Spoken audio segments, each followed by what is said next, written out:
Hello friends, special read पे आप सभी का स्वागत है। अष्टप्रधान यानी शिवाजी की मंत्री परिषद।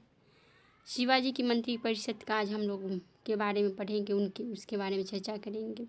शासन के कार्यों में सहायता हेतु शिवाजी ने 8 मंत्रियों की एक परिषद बनाई थी, जिसे अष्टप्रधान के नाम से जाना जाता है। इसमें पेशवा का पद सर्वाधिक सम्मानित व महत्वपूर्ण होता था। पेशवा यानी प्रधानमंत्री। प्रधानमंत्री का जो पद था वो सर्वाधिक महत्वपूर्ण होता था और फर्स्ट नंबर पे होता था। शिवाजी ने अपने शासन कार्यों की सहायता के लिए 8 मंत्रियों की एक परिषद बनाई थी, जिसे अष्टप्रधान कहा जाता। इसमें सर्वाधिक महत्वपूर्ण पद पेशवा का होता था। अष्टप्रधान यानी शिवाजी के मंत्रियों की एक परिषद। पेशवा प्रधानमंत्री यानी इसका क्या काम रहता था? पेशवा प्रधानमंत्री का कार्य रहता था संपूर्ण राज्य की प्रशासन व अर्थव्यवस्था की देखरेख करता था। पेशवा प्रधानमंत्री जो था सो संपूर्ण राज्य की प्रशासन व अर्थव्यवस्था की देखरेख करता था। सेकेंड है सर-ए-नौबत। इसका मुख्य कार्य था सैन्य व्यवस्था का प्रधान होता था। सर-ए-नौबत यानी सेनापति।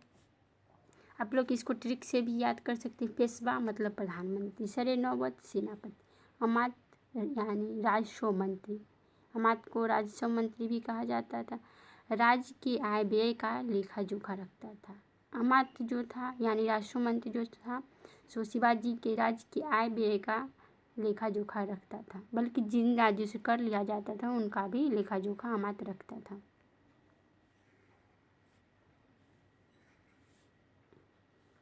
वाक्यान्वयन। इसका मुख्य कार्य था सूचना गुप्त एवं संधि विग्रह विभागों का प्रधान अध्यक्ष होता था।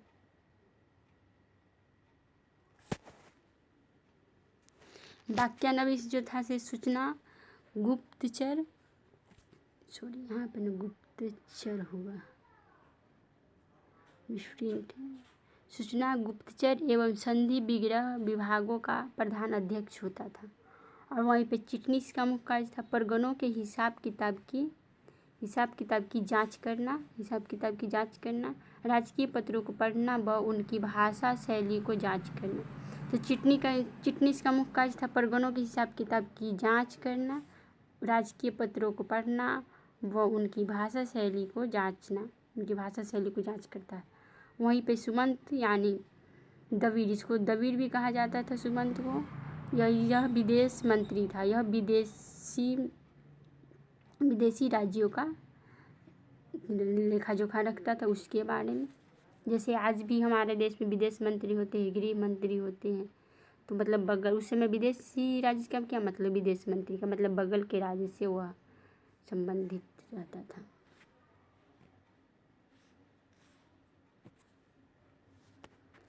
पंडित राव, इसे सदर भी कहा जाता था। राज्य के धार्मिक व्यवस्था की देखरेख करना, जनता का आचरण सुधारना, दान का प्रबंध करना व धार्मिक कार्यों के लिए तिथि का निर्धारण करने का काम करता था। पंडित राव का मुख्य कार्य था, जैसा कि पंडित शब्द से ही लग रहा है, कि राज्य के धार्मिक व्यवस्था की देखरेख करना, जनता का आचरण सुधारना, दान का प्रबंध करना व धार्मिक कार्यों के लिए तिथि का निर्धारण करने का काम। पंडित का अभी भी हम लोग के यहाँ कागज रहता है, धार्मिक मामलों से वह जुड़ा हुआ रहता है। और वहीं पे न्यायाधीश न्याय विभाग का प्रधान होता था। न्यायाधीश जो था सो न्याय विभाग का प्रधान होता था। आप लोग इसको देख सकते हैं। पेशवा प्रधानमंत्री, सर-ए-नौबत सेनापति, अमात्य राजस्व मंत्री और वाक्यान्वयन सूचना का मुख्य प्रधान अध्यक्ष होता था। और चिटनीस सभी राजकीय पत्रों को पढ़ना व उसकी भाषा शैली को जांचना, सभी चीज़ का हिसाब किताब रखना और उसका जांच करता था। सुमंत यानी दवीर विदेश मंत्री होता था। पंडित राव सदर धार्मिक मामलों का वो लेखा जोखा या उसको किसी भी व्यक्ति का आचरण सुधारता था। न्यायाधीश न्याय विभाग का प्रधान होता था।